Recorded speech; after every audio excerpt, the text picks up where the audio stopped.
Here on Test Drive, anytime we do a new car, we'll have it for 1 week and usually drive it around town, somewhere between 400 and maybe up to about 1,000 kilometers. But this week that we're filming is the Canadian International Auto Show in Toronto, Ontario. So I'm going to be driving from our world studios here in Acton Vale to Toronto to cover the event, which means I'm going to be spending 7 days, 2,300 kilometers, 5 tanks of gas, 1 sleepless night, and a lot of distance with this JL Jeep Wrangler Unlimited Sahara. Now, when I thought about picking a car that would be comfortable on a long distance, I couldn't think of a vehicle that was more suited than this. That's a joke. It is a little bit firmer than you might think. It is more of an off-road vehicle, even though the Rubicon really is the true off-road version of the Wrangler. But still, I got a good chance to see how this vehicle performs. So we're going to be showing you everything about it, taking it on a very long road trip, and going over everything you need to know if you're in the market for the JL Wrangler.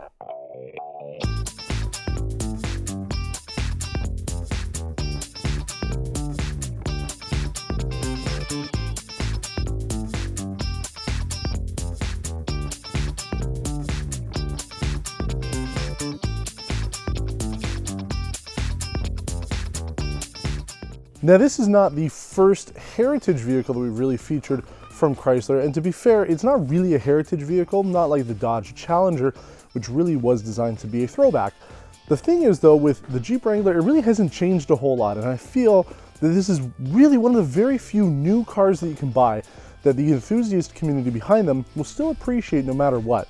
You know, we find a lot with new cars, you know, something like my 7 Series, people who like the E38, they're not going to like the newer ones just because they've changed so much. But the thing I really have come to appreciate about the Wrangler is it really still fits that same formula of what these vehicles have always been. The look is there. Sure, they've updated it with more modern things. You have full LED headlights on the front. Newer models can have cameras on the front as well, like the new Jeep Gladiator, the pickup truck. So they've added more safety tech, added more features, but the off-road capabilities are still there. The look of it is still there, and I think that's one of the reasons why, I saw hundreds of these over the last week.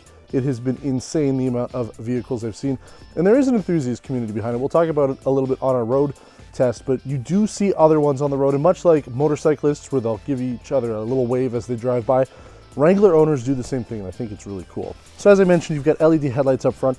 Basically, the biggest change from the older models is where the turn signals and running lights are. They're here on the fender flares instead of being just below the headlights. But aside from that, it really looks so similar. And at the Sahara trim, this is more the luxury-oriented version, so you get more luxury-oriented kit. It isn't fully loaded, so you can have things like keyless entry on the doors. You don't have it on this one, so you do have to use the fob. But for the most part, this is what you would get at the Sahara trim. 4 doors, you have the Freedom Top on top, so the 2 basically T-top panels on the front can come off, and the entire back end can come off along with the doors, and you can even push the windshield down.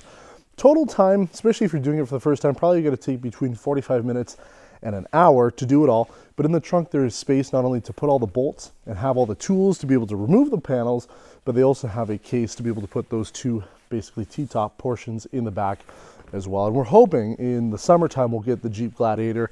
I'm going to take all the doors off and everything. We're going to use it in its summer mode. Now, the one thing I will just mention real brief, the running boards here, they are a little high for what I would use them for. When I'm getting into the vehicle, you know, it's a little tall for me, but then I don't really need them anyway. Even my daughter doesn't really have a good use of them.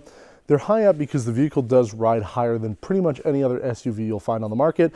So for the most part, I don't really use them. I think it'd be a little easier for me to get in if they weren't there. I could just have a little bit of, you know, half a foot of extra space just to climb in. But everybody who I've gotten in, whether it's kids, adults, older people, younger people, everybody has said that the running boards are a little useless, but they are there. The one thing I'll talk about super quick is just around the back. You do have your spare tire with your backup camera. The backup resolution quality is very good. And if you haven't really seen anything about the Jeep Wranglers, they're one of the few vehicles that still have a 2 opening trunk mechanism. So the screen here comes up on its own, and then you have a side opening. And one of the things I think is really cool on the back of the paneling for the door, it has information about both the 2-door and 4-door information, such as the wheelbase and overall length dimensions, as well as water fording, which is basically how far into the water you can drive this without having any mechanical issues. And with this vehicle, you can go in 30 inches at 5 miles per hour. Really a true off-road vehicle. We couldn't do a whole lot of it this week. You'll see on our road test, we went a little bit like off-road, but I'm not getting this vehicle stuck in areas that I'm not too familiar with. But also there's not really a lot of off-road courses here, so we don't do too much of it. So let's jump inside real quick. We'll talk about the features there, and then we will go to Mississauga and take it on a road test. Chrysler wanted to look at what the heritage of the Jeep Wrangler had, and they said that they've taken inspiration from the 40s and the 70s to come up with the interior of this vehicle. Now, the one thing you'll notice right away is a little darker in here because you do have the removable tops here. There's some sound padding on the inside. It does look like styrofoam on the top here. Plus, you've got essentially an entire roll cage that runs around the interior of the vehicle. And that's the one thing I noticed.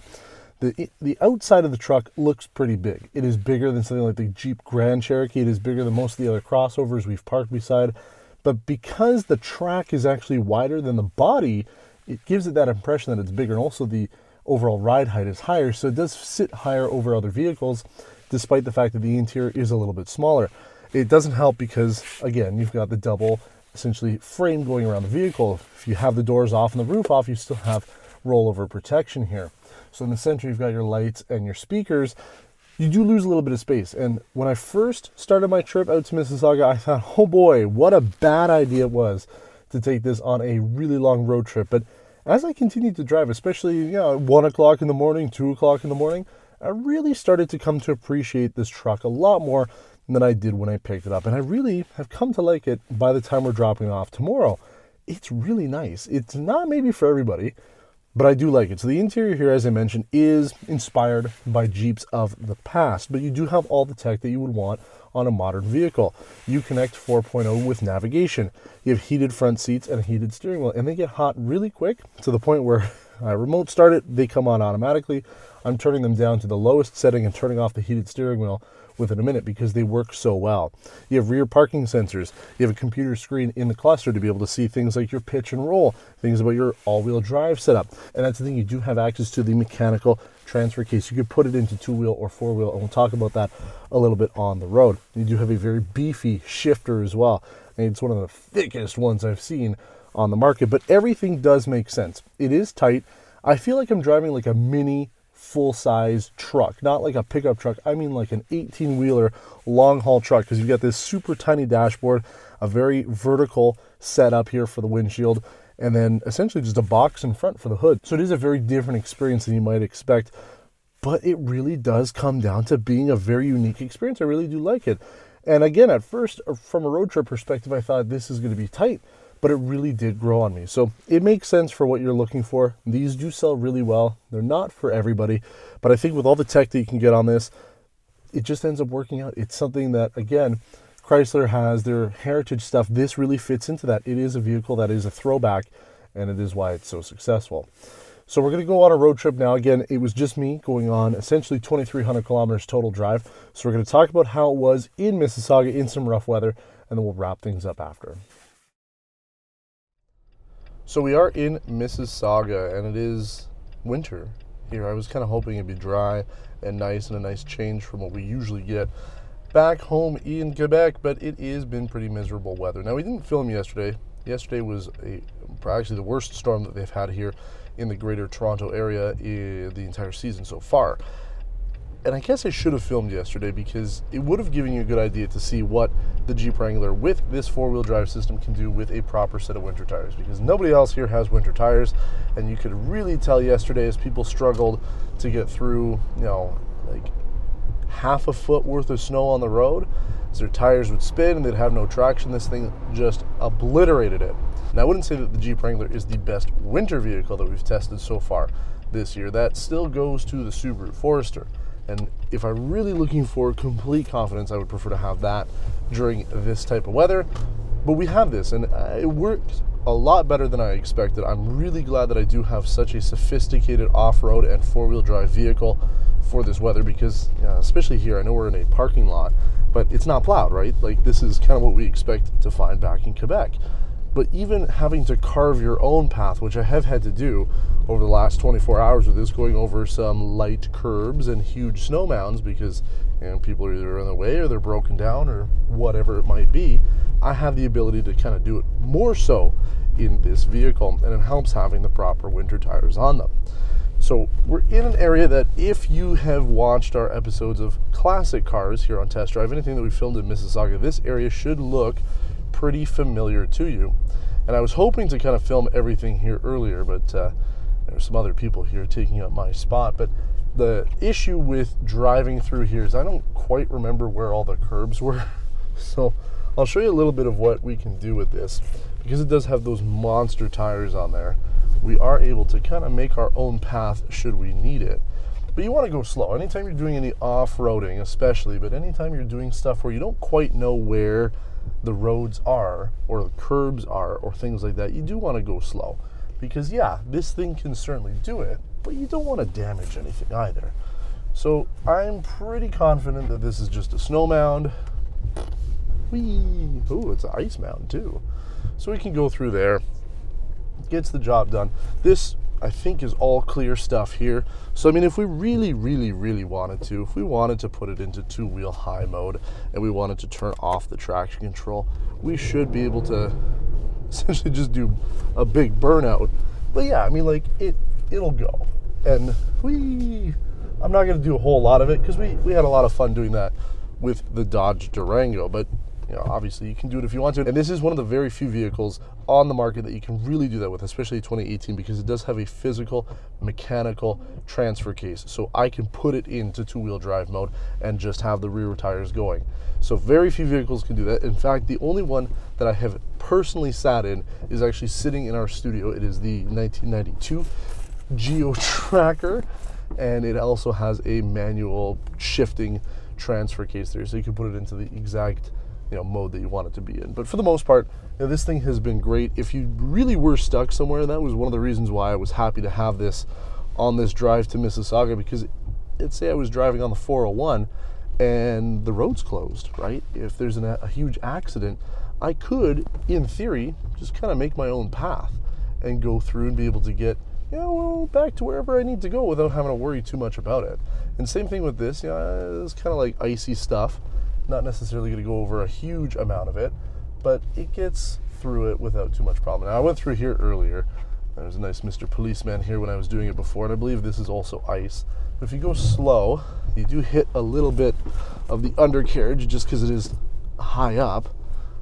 Ooh, but you get the job done. Like I say, you can feel everything when you drive this, and that's, again, the idea of it. It's not meant to be a comfortable ride. It is meant to be an off-road monster. And here comes the nice Mr. Policeman again, who's probably going to have a nice little conversation with us.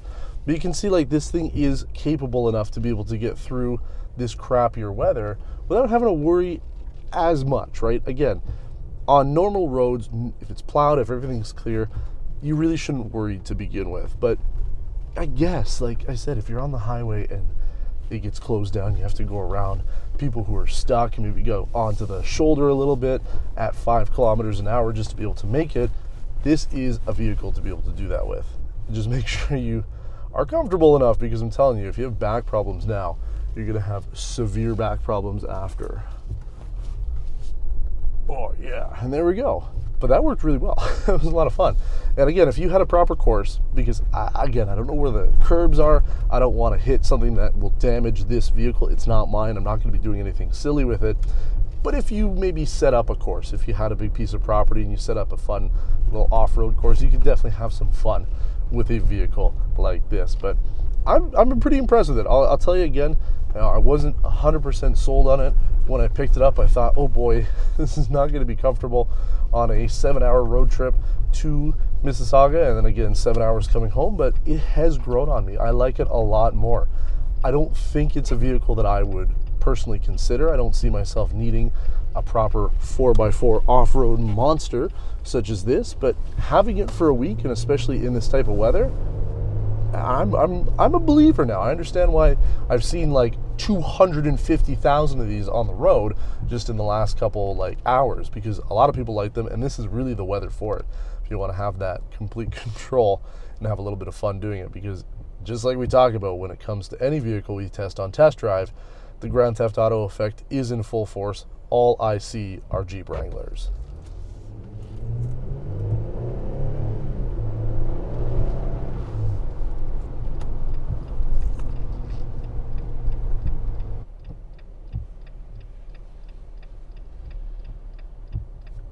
Wing.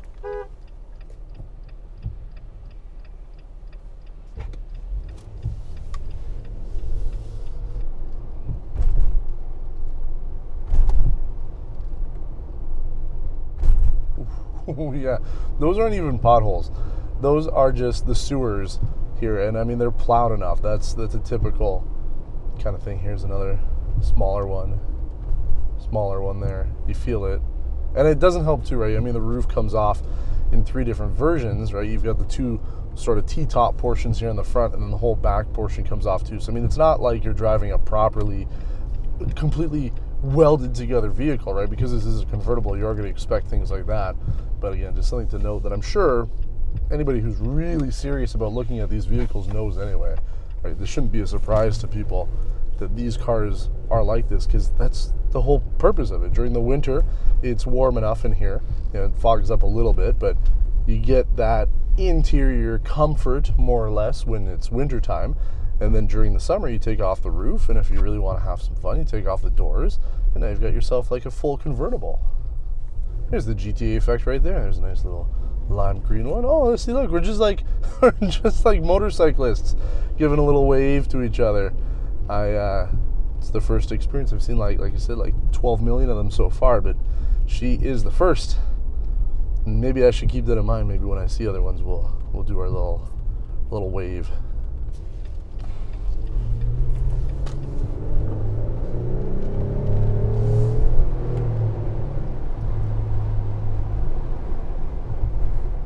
It does have a good sound to it. I know we've driven a number of vehicles now with the Pentastar V6, but it sounds a little bit better, probably because the insulation on the inside, sound insulation, isn't as good, so you can hear the engine a little bit more, but I like it.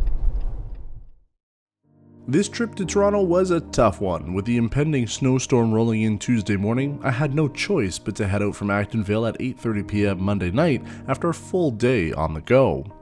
A quick fill-up for fuel and Red Bull before heading out, I assumed most of Ontario's service centres, en routes, would be open throughout the night.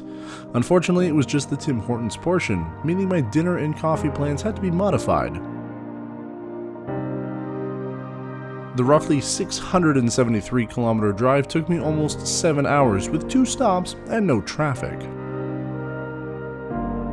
The Wrangler ended up being a solid vehicle for this road trip.